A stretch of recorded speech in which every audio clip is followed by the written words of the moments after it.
The honey scam. Deep in the bustling heart of a picturesque mountain village, a thriving marketplace brimmed with vendors selling colorful goods, handmade crafts, and fresh produce. Among them was Dinesh, a quiet man who claimed to sell the purest, golden honey from the wild hives nestled in the nearby forest. His honey jars, neatly arranged in rows, glimmered like treasure in the sunlight. Word spread quickly. People from neighboring towns flocked to Dinesh's stall, eager to buy his honey, which he marketed as 100% natural and harvested with ancient, traditional methods. "A spoonful a day keeps illness away," he would declare confidently, recounting fabricated tales of his bees pollinating rare medicinal flowers. But not all was as it seemed. One rainy afternoon, a curious woman named Kavya arrived at the market.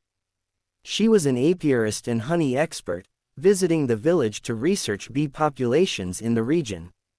Kavya was intrigued by the buzz surrounding Dinesh's honey and approached his stall with a smile. "Your honey looks exquisite," she remarked, picking up a jar.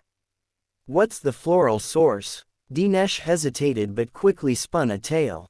"The nectar comes from the elusive Himalayan white orchid. Rare and sacred, it's what makes my honey so special."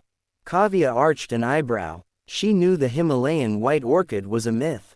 Undeterred, she purchased a jar, promising to enjoy its benefits. That evening, she conducted tests in her small laboratory. Her findings were damning. The so-called pure honey was mostly corn syrup, with artificial coloring and a pinch of honey for aroma. Furious, she decided to expose the fraud.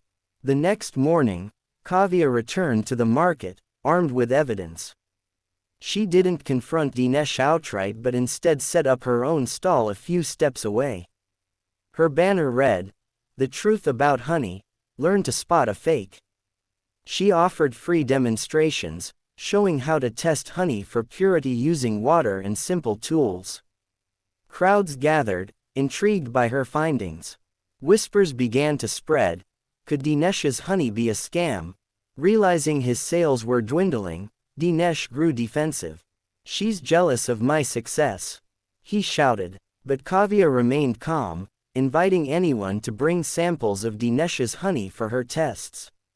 One by one, jars failed the purity test. The villagers, feeling betrayed, demanded answers. Faced with the uproar, Dinesh confessed. "I started with real honey," he admitted, "but the demand became too high.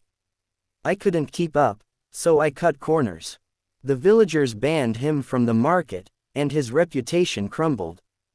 Meanwhile, Kavya stayed in the village, teaching locals how to responsibly harvest honey and spot imposters. She also helped establish a cooperative of honest beekeepers, ensuring the community would have access to genuine, high-quality honey. Dinesh's scam became a cautionary tale for the village, reminding everyone that trust, once broken, is nearly impossible to repair. And as for Kavya, she became a beloved figure, proving that knowledge and integrity always triumph over deception.